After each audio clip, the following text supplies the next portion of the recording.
Hi guys, I've got the true book, Oceanography, the Study of Oceans, here in front of me by Susan H. Gray.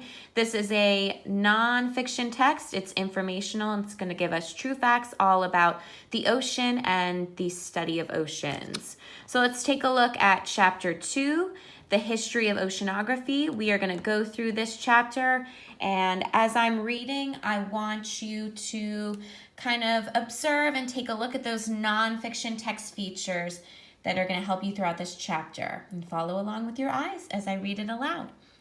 Oceans and seas have fascinated people for centuries.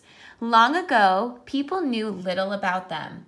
Some people believed a ship could sail to the edge of the earth and tumble off.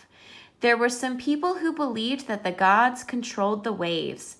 They offered gifts to make these gods to make them happy and to keep the seas calm.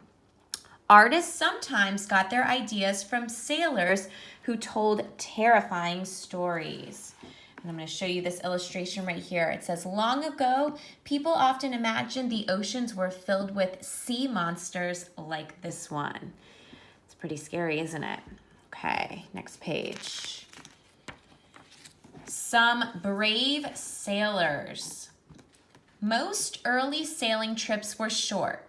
For example, Greek traders only sailed from island to island. But in 1492, Christopher Columbus sailed from Spain across the Atlantic.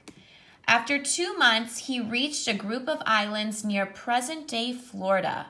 About 30 years later, Ferdinand Magellan and his crew on the ship, made an even longer trip. They sailed around the world. In 1768, England's James Cook led the first scientific voyage. Scientists traveled with him to gather information on any new plants and animals they saw.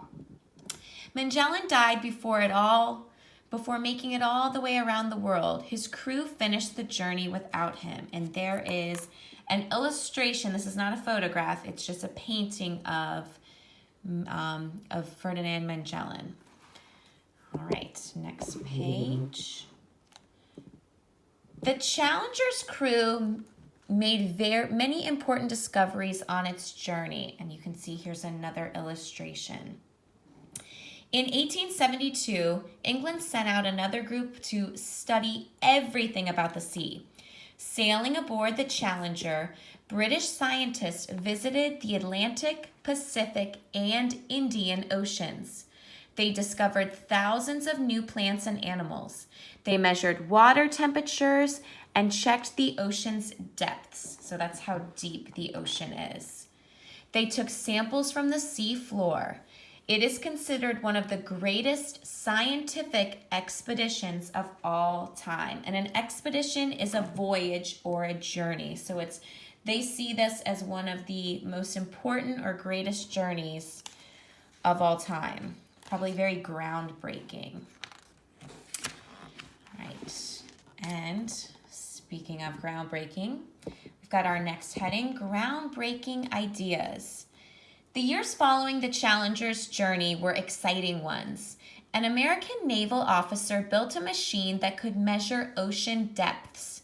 Oceanographers discovered amazing new types of plants and animals.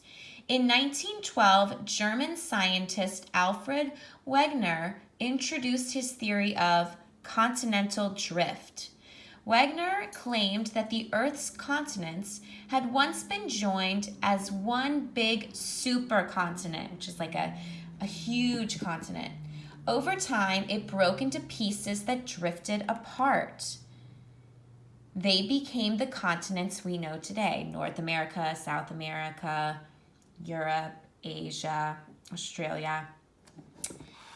Scientists debated Wegener's ideas for decades. A decade is 10 years.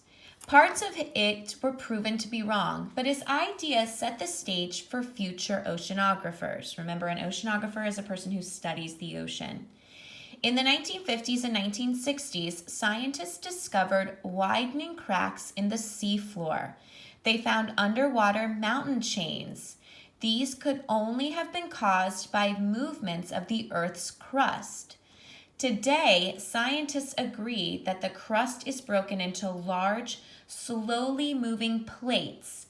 These plates collide, which means they hit, scoot apart, or grind against each other.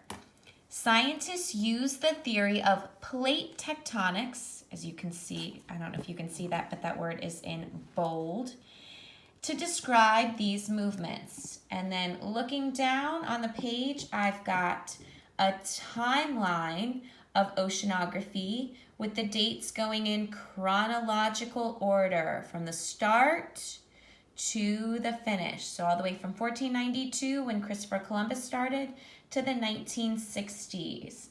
And you can see that that is in chronological order. And then we've also got that photograph of Alfred Wagner.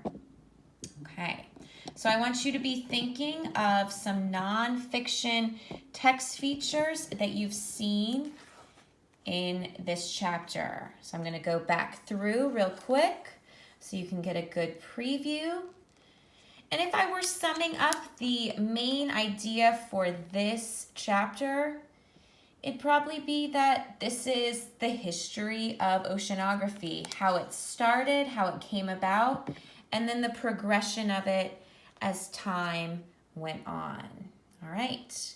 So remember, you are going to list all of the nonfiction text features you saw in this chapter. You can do it in a Google Doc. You can post it on your portfolio in in Class Dojo. You can post it on Google Classroom. It's your choice, but that is your assignment for the day. All right, I'll talk to you all soon.